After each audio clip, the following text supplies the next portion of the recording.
But at school, I was the king. I was a young boy who was going to be somebody. I was the kid who would one day grow up to be somebody significant by the words of my third grade teacher.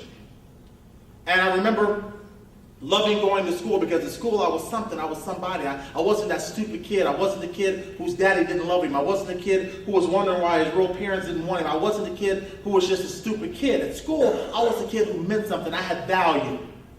And the one thing about building self-esteem in our children, we have to show them value.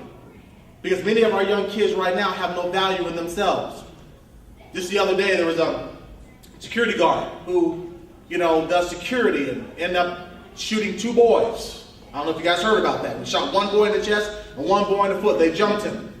Just the other day, I was over at the Educational Academy today, and some middle school kids jumped on the principal. Jumped on the principal, then jumped on the aide, put both of them in the hospital. At 13.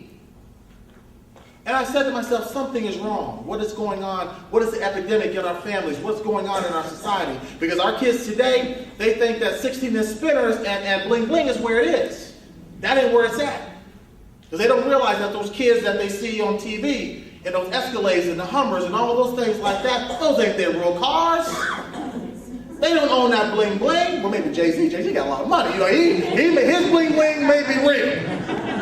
Jay-Z got some bling bling, But for most of those people, that's not the reality. So we got this false reality of what it means to be cool, what it means to be hip.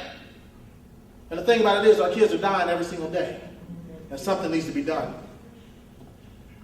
So there I was toward the end of the school year, and my father, who had worked 30 years at a job, comes home one day, and he has this pink slip in an envelope. And he sits down with my mother, and he says, honey, I'm sorry to tell you, but after 32 years, they told me that my job has been terminated. And my father lost his job. Now, we lived an okay life. We never had a lot of money, but we never had too little money. But when my father lost his job, we went from doing just okay to government cheese, welfare, food stamps, and the projects. I don't know if anyone understands what it's like to be poor. What it's like not to have anything. What it's like to grow up in an environment where every day you're wondering to yourself, would I live to see another day? And when I left that environment, when we moved, when we were kicked out and evicted from our home, the last day of school, I remember it so vividly because my teacher looked me in my eye and she said, someday you will be something. Someday you will be somebody. You can make it. You can do it. And I remember I was crying that day and I told her, Miss Richie, I love you. I'm going to miss you. She says, I know. She says, but there will always be a place in my heart for you. You're going to be somebody. You're going to make it. And I left. And my family packed up the little stuff that we had. And I remember we had this great big station wagon that started right here and ended right down by the door. You guys remember those? With a big old wood strip down the side. You guys remember those? $2 a gas, pull up the tank, man. You can fit grandmama, mama, auntie, big mama, the dog, grocery. You can fit everything in this thing, man. So we got in our little anti-aircraft carrier, right, and we're going up the highway, and we hadn't found a place to live, so we had to live with my sister. And I remember that when we lived with my sister, it was the first time I'd ever witnessed physical abuse. See, my uncle was a very mean man. He was a man who had grown up in a very rough environment. He had 2 daughters and a son, and my cousin Bobby, who was 2 years younger than me, caught the blunt end of everything. And I remember times when my uncle would threaten me and that he would beat my cousin unmercifully. And he would beat him and beat him and beat him. I never saw a man beat a boy like that. And I wondered to myself, why would he do this?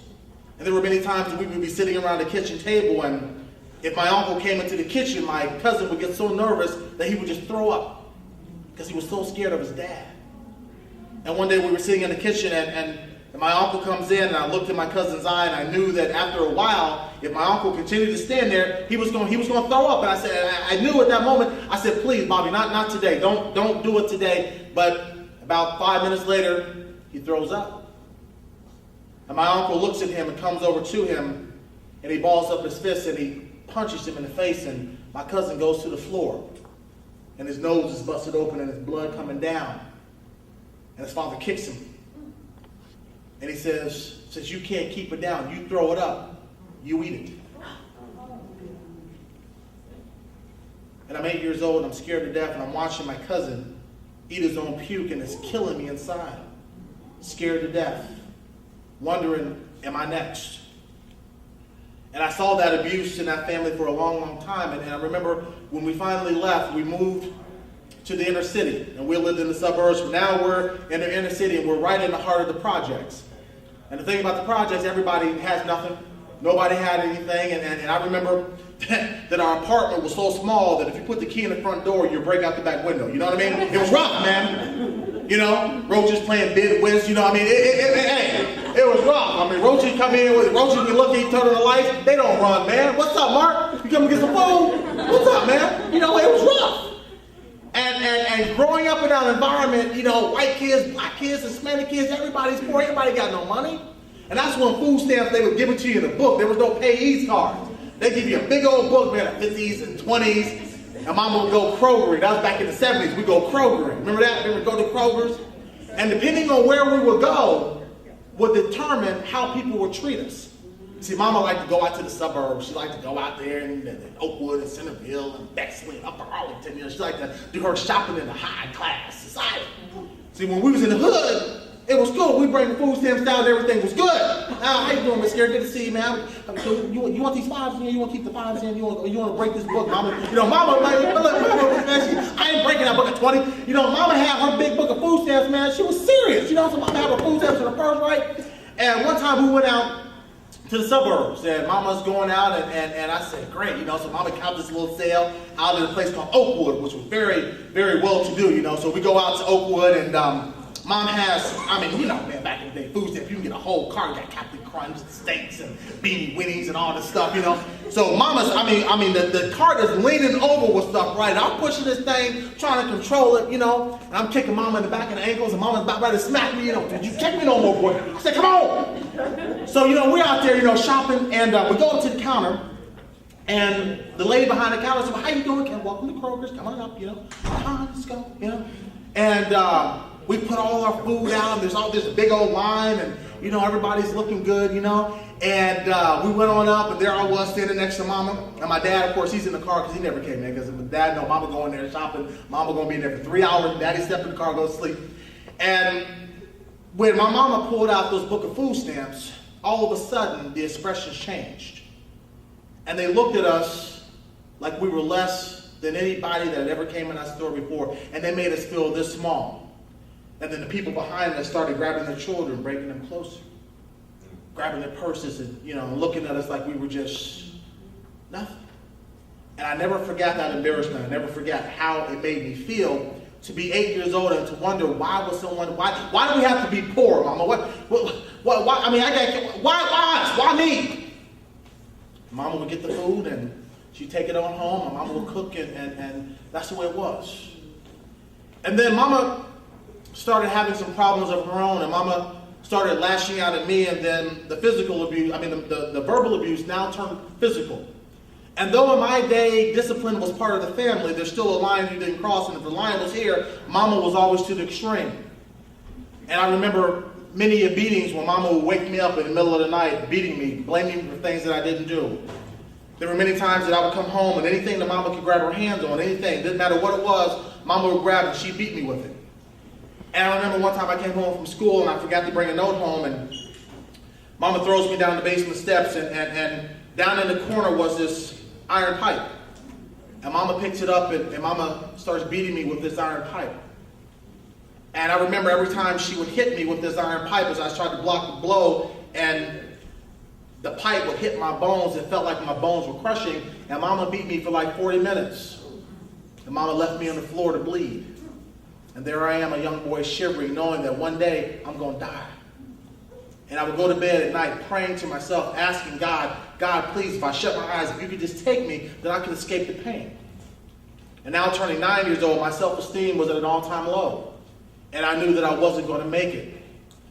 And we had some other financial difficulties, and we got kicked out again. But now this time we're living with my sister, who was in abusive relationships, and she's in domestic violence. And then I'm living with my sister and seeing her male friends beat her senseless. And then we moved to another project, and life was rough. It was hard. And then when we moved to another school system on the west side of Dayton, I remember I found another teacher who was a guy that loved all of us. That was the days when teachers would come to your school and they would work with you and they would talk to your parents and they would come to your home and mentor you. And I had this teacher who would come and work with us, and he took all of us inner city kids. We call ourselves ghetto kids. You know, we didn't have anything, but he took all those ghetto kids and he put us in his classroom. And he would come to our home and talk to our parents, and we would have sleepovers. This guy was teacher of the year. But nobody knew that us 10 and 11-year-old boys, that the same man that everybody respected, the same man that everybody trusted, was sexually assaulting all of us. And we wondered to ourselves, why is this happening? And see, when you come from the projects, the one thing about it is when the word gets out about something, everybody knows. Because where I come from, you got to fight to survive. So every day you step outside, you know, you're going to break up the girls doing double dutch. You know, you always got to break up the double dutch day, you know. You're going to go down to the park, you're going to shoot on the rim that doesn't have any nets on it. And that's how you get good, because you're shooting on the rim, ain't got no nets. But then you also knew that there was the other side of the projects where there was this thing called beef, there was this thing called respect, and if you couldn't fight, you couldn't survive. Because it was predators preying on predators. And there was 8 of us who decided that we would never tell anybody. Couldn't tell nobody what was happening to us. Can't tell Mama. Mama's supposed to, what will Mama do? Man, if the word gets out that this is happening to us, people are going to think that we're funny. People are going to say we're gay, and we're going to have to fight even more. Then we get this label put on us, and man, we can't have that. So we said nothing. And all the time inside myself, there's this self-esteem that's building and growing, and I'm growing angrier by the minute. To be young and hard and angry. I wondered to myself, why am I getting so angry? But then Mama's still beating me, and then eventually the teacher gets caught. And the day that he got caught, they had a big story on the news, and Mama looked at me and he said, baby, what did he do to you? I said, Mama, he never did nothing to me. I can't believe that this has happened. And I cried deep inside, wondering, and I prayed to God that the phone would not ring, or they would not call me to court. Because I knew that if I ever went to court, Mama would, she